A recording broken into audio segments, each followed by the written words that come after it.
Hi everyone, welcome to Think IAS. I am Amarpreet Kaur and we are here with the third video series for fundamental rights. If you're liking the videos, please like, comment and share, and you can subscribe to Think IAS. You can connect with us on Telegram, Instagram and YouTube. Let's get started. In the last video, we have talked about article number 14 and 15. Now we are starting with article number 16, clause 1. It simply says that state shall provide equal opportunities for citizen in case of public employment, that is government jobs. Article 16 clause 2 says that it prohibits the state from discriminating against citizens only on the grounds of religion, race, caste, sex, place of birth, descent, residence or any of them. Article 16 clause 3 says that parliament is empowered to provide by law residence as a ground of qualification in certain categories of public employment under the state. Only parliament can make such a law and not the state legislature. The very important example for this article is Mulk rule in Andhra Pradesh. Article number 16 clause 4 says that it empowers the state to make special provision in the favor of backward classes of citizens in case of public employment if the said class is socially and educationally backward and it is also not adequately represented in the public service. For this, I have an example. Let's say we have three people, A, B, and C. The number of people or the population is A 20%, B 68%, and C 12%. While if we can see the representation in the jobs, we find that A are getting 23% jobs of the total, B are getting 71%, and C are getting 6% job. So here it is simply shown that C is not adequately represented in the jobs and hence this is violation of Article 16 clause 4.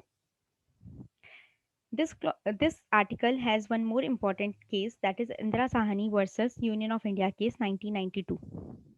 In this case, Supreme Court clarified the legal position on reservation policy in job.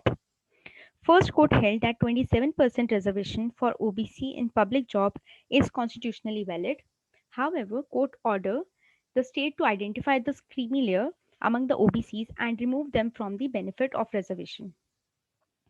Court also held that ordinarily reservation in the favor of backward classes shall not exceed 50% of the total seats, and reservation allows for providing the benefit of backward classes only at the entry stage, that is at the time of recruitment and not during the promotion.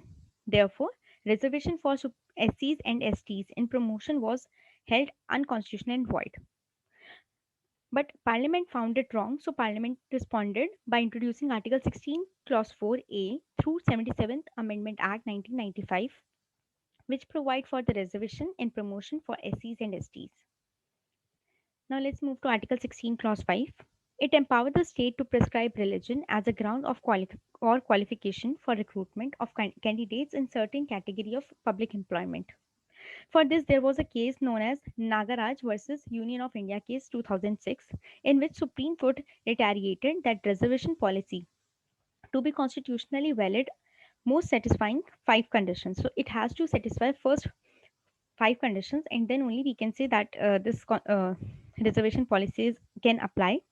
First is the said class of citizens should socially and educationally backward. Second, the said class should not adequately represented in the public services. Third, the overall reservation in the favor of backward classes ordinarily shall not exceed 50% of the seats. Fourth, the concept of creamy layer must be applied in the case of OBC. And fifth, the overall efficiency of administration must be maintained. After this, we get article number 17, which abolishes untouchability in all its forms. It is the only article that has been in the absolute form without any exception. Neither constitution nor parliamentary law define untouchability. However, Supreme Court defined it as social practice among Hindus, wherein a person solely on the basis of his birth looked down upon and discriminated wrongly. For protecting the people and to provide some punishment, Untouchability Offence Act 1955 was prescribed, for which somebody can get punishment if they are practicing untouchability. After that, it was renamed and strengthened in the form of Civil Rights Protection Act 1976. Now let's talk about article number 18. Article 18 prohibits state from conferring any title except in the form of military or academic distinction. Even the Padma awards given in the awardee are regarded as decoration and not as title because the awardee was not expected to use them as suffix or prefix with their name.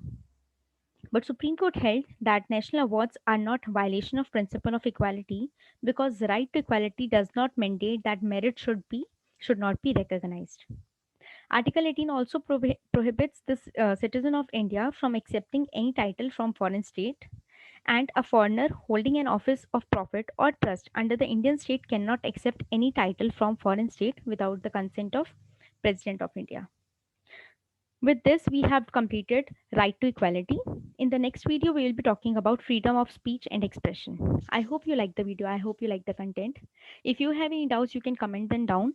And if you want to see some videos on special topics, you can comment them down. We'll try to make videos on them. Till then, see you in the next video. Bye bye.